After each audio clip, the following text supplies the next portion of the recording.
I need to realize who is taking these entertainers up to his room. I comprehend how and why that happened. I would agree that Oprah Winfrey, you understand what you really want to do in light of the fact that what individuals are starting to do is see you for who you are. Since she taken off to fame, Oprah has wound up at the focal point of shameful occurrences that have gotten people talking. It seems like she has an uncanny skill for taking advantage of individuals' injury to fill her pockets and controlling others to support her own picture, besides the fact that she has a talent for putting down individual VIPs. Yet she likewise appears to have little respect for the survivors of exposition, leaving everybody thinking about what her actual expectations are. Prepare yourself for the stunning disclosure of how Oprah was supposed to have contributed to aiding the famous Harvey Weinstein in his contemptible wrongdoings. Yes, you heard it right. We're digging into the dim universe of claims that Oprah purportedly loaned her help to Weinstein's dim deeds. So get ready to uncover the corrupt subtleties of their supposed cooperation and disentangle the snare of interest that encompasses these two scandalous figures. It's outrageous and out stunning. Leading Oprah and Harvey have been companions for Oprah for a long time. Many individuals utilize the contention that she had barely any insight into what he was doing. Yet that is unthinkable on the grounds that everybody's realized about Harvey Weinstein's standing since the 90s, on the off chance that we also have the foggiest idea who Harvey Weinstein is. He is a significant movie maker who is essentially the essence of the Me Too development, since he was gotten down on by a lot of various entertainers for disregarding them. It was truly at the level of this development when he was getting dropped and uncovered for all that he has done anyway. At the time, Oprah supposedly called him and offered her help, something that Oprah's group eagerly denies. You see, Oprah has been close with Harvey, and she has even shown him some compassion, despite the fact that he is a nauseating man that has the right to decay in prison.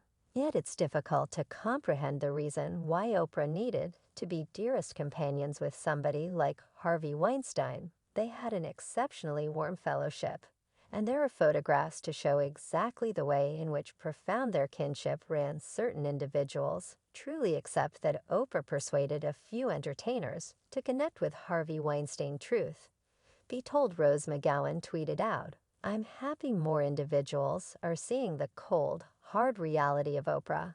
I wish she were genuine, yet she isn't." In the meantime, Oprah has recently endeavored to stand up on Harvey Weinstein, yet she never truly cuts to the chase, and you can see that she's attempting to safeguard him.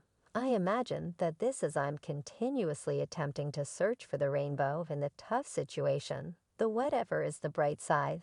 Thus, I think this is a turning point. Obviously, Oprah is attempting to switch the account and make this about every other person yet we really want to discuss the unusual difference in Oprah's way of behaving with regards to managing individuals like Harvey, as opposed to managing somebody like Michael Jackson.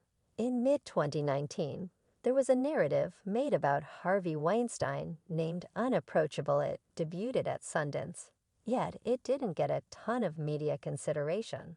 And obviously, Oprah carried no regard for that narrative, except for with regards to the narrative about Michael Jackson leaving Neverland. Oprah chose to proceed to advance that wherever Oprah chose to hold an extraordinary show after the air sharing of Leaving Neverland.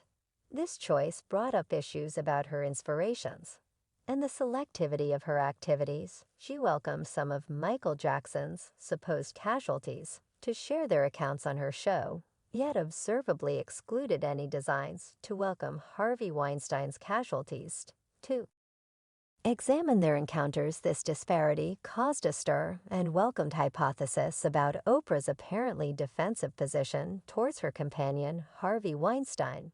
While deciding to focus on figures like Michael Jackson, what added an extra layer of interest to this present circumstance was the way that Harvey Weinstein was a sentenced criminal, his culpability deep-rooted, and plugged. The proof against him was overpowering, ruling out uncertainty about his activities.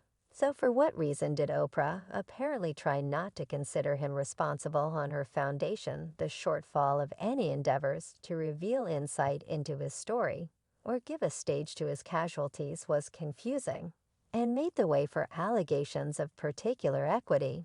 One couldn't resist the opportunity to feel a sharp desire for their mouth. While considering the timing and conditions of Oprah's emphasis on Michael Jackson, it was quite important that Jackson had died quite a long time back, delivering him, unfit to guard himself against the claims presented on Oprah's show. In the meantime, Harvey Weinstein stayed perfectly healthy, with various casualties who had boldly approached to share their frightening encounters. So for what reason did Weinstein's story not get a similar consideration and examination? It raised real worries about Oprah's thought processes and whether she was endeavoring to legitimize or safeguard people with a past filled with awful conduct. The distinct difference between the treatment of Michael Jackson and Harvey Weinstein cast a sad remnant of uncertainty over Oprah's goals. It brought up issues about her obligation to equity and her ability to consider strong figures responsible with Weinstein's broad rundown of casualties.